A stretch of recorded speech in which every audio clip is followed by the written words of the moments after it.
faithfully delivering value and interpreting great books worldwide. Hello, this is Sally's Book Club.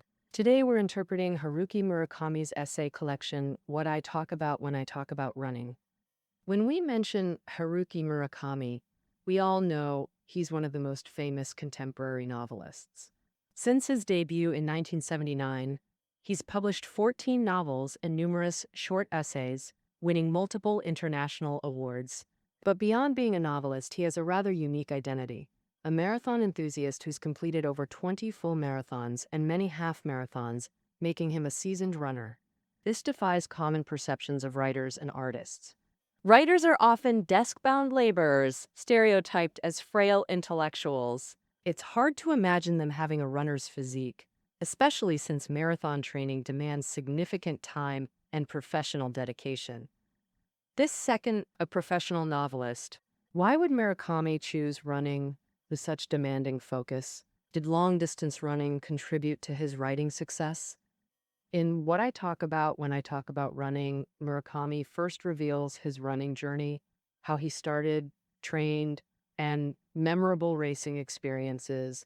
Beyond running secrets, he shares writing insights and life lessons gained from maintaining this discipline for 20 years. Essentially, this book uses running as a springboard to explore diverse themes.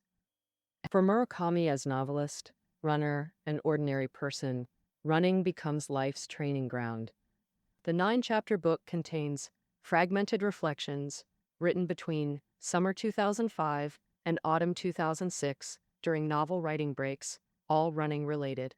And inspired by Raymond Carver's What We Talk About When We Talk About Love, Murakami notes how discussing running inevitably leads to life's complexities. Hence, he titled these essays, What I Talk About When I Talk About Running. I'll present this book in 3 parts. First, Murakami's personal running experiences. Second, his unique approach as a novelist, exploring how running enhanced his writing craft. The third part explores life philosophies Murakami derived from running. Here, Murakami sincerely shares with readers profound life insights sparked by his running journey. First, Murakami's own running history. Like many, young Haruki was a homebody who hated fitness tests and got winded after 10 minutes of running. He ran a small restaurant near a subway station while writing novel scenes after closing late at night. Running had no place in his life then. Unexpectedly, while struggling with restaurant revenue, his novel Hear the Wind Sing, written on receipts, won Japan's Gunzu New Writer Award.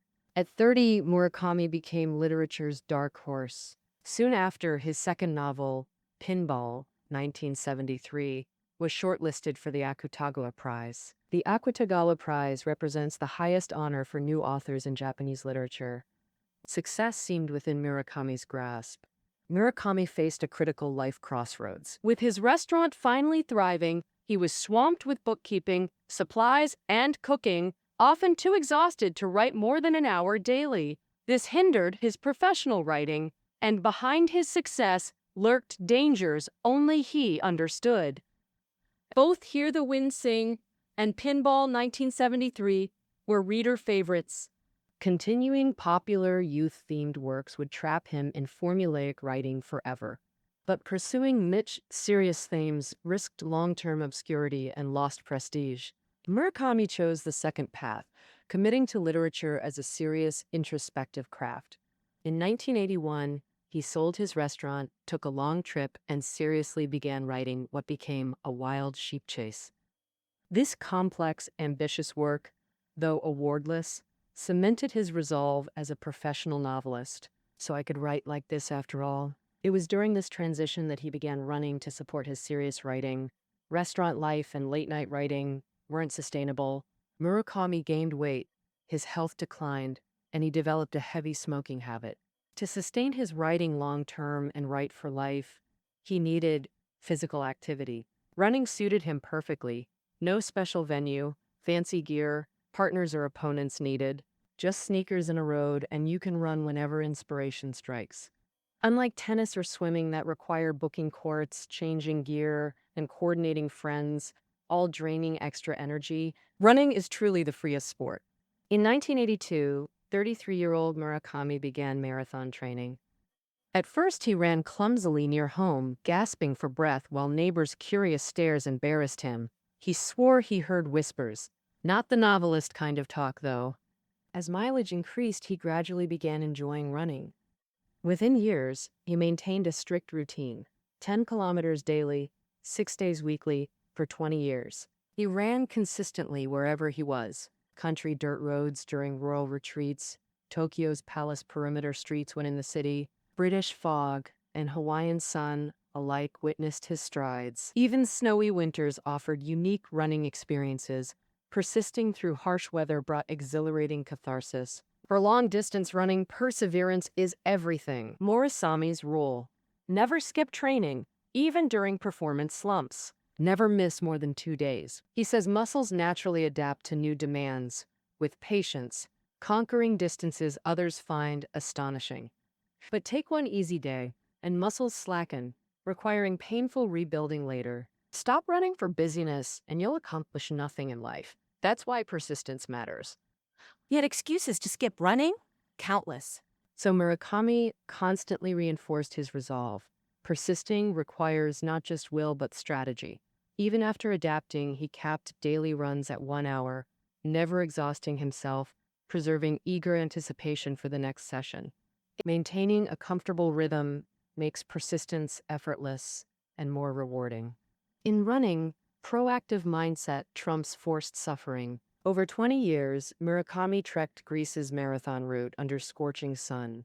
He also faced walls in rainy Boston. Performance varied, but mental states repeated.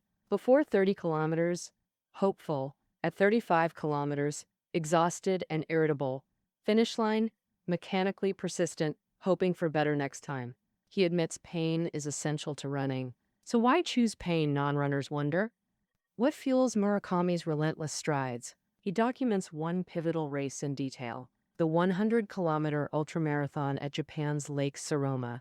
Nearly 12 hours, exceeds normal human limits. Beyond 42 kilometers, each step became uncharted territory, where he discovered his running philosophy. After 50 kilometers, pain spread through limbs and abdomen, even triggering out-of-body sensations. Pretending to be pure machinery helped him ignore suffering without breaking. By numbing bodily awareness, he entered serene clarity. Fatigue and anxiety lost power. Ultimate achievement enveloped him. Though immobilized by leg pain post-race, the Zen-like breakthrough revealed why he runs. His running motto crystallized: pain is inevitable, suffering is optional. Choosing movement brings physical resistance, but transforms self-perception. This mirrors his life attitude. Life brings unavoidable pains, illness, aging, loss, but how we feel remains adjustable. When runners don't perceive pain as painful, it can't slow your pace. Here we understand how Murakami's creed, pain is inevitable, suffering optional, transformed running from health exercise to life mastery. He started running to maintain novelist health through strict training, but this simple hobby gave him unexpected rewards. Part 2 reveals Murakami's exclusive secrets. How does running aid novel writing? Here we glimpse the secrets behind his novelist success. First, Murakami chose both running and writing for the same reason: pure passion. Many believe strong willpower is needed to run consistently for 20 years. But Murakami argues he runs not by willpower, but wholehearted choice, despite requiring endurance. In middle school, Murakami, like others, was forced to run. Back then, he only felt pain and performed poorly. Similarly, writing is highly demanding mentally and emotionally. 30 years into his career, Murakami's prolific, high-quality output shows no signs of drying up. The secret? Passion. If you write obsessing over critics, sales, or personal gain, writing becomes profit-driven investment, every word tailored to others' tastes, draining creative energy. But focus solely on telling your story, and self-motivation flows endlessly. Draw inspiration from writing itself. Murakami wisely crafted a lifestyle where hobbies support his profession. Despite loving running, he never sacrifices writing time for training or exhausts himself running. He strictly schedules 5 a.m. runs, noon writing, afternoon reading, evening writing. This seemingly mundane life maintains physical stability, helping him endure creative lows. This mirrors marathon strategy. Don't sprint early, conserve energy, maintain steady pace for endurance. Spending 1 to 2 hours daily running seems unimaginable for someone as busy as Murakami. But he says people must learn to manage time and energy or life loses focus. You can't please everyone. You must abandon unimportant things. Amid life's demands, he prioritizes focusing solely on novel writing. Writing silently for hours, then running alone sounds agonizing to many. Yet undisturbed writing with running to clear his mind is Murakami's ideal life. He finds joy in solitude. Thus, he sacrificed socializing and fame, declining invitations, even moving to America to avoid media. We needn't copy Murakami's routine exactly, but his approach to life design is worth learning. True planning means envisioning your desired life and making trade-offs to achieve it. Moreover, running fuels his writing. Choosing not to be crowd-pleasing means tackling heavy themes through solitary exploration of human nature.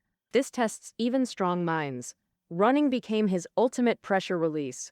Murakami believes only through running exhaustion do we peacefully recognize our limits. Limits both physical and existential. Acknowledging incomprehensible emotions and indescribable experiences keeps writers humble, preventing creative arrogance. When writing stretches mental springs taut, a long run always loosens them.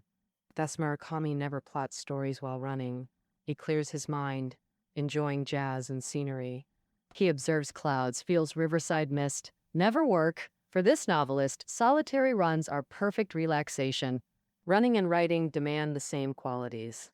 Murakami learned many novel writing methods through daily running. For novelists, talent is crucial, but harnessing it when needed requires long-term practice. Focusing limited abilities where most essential. He calls this ability concentration power.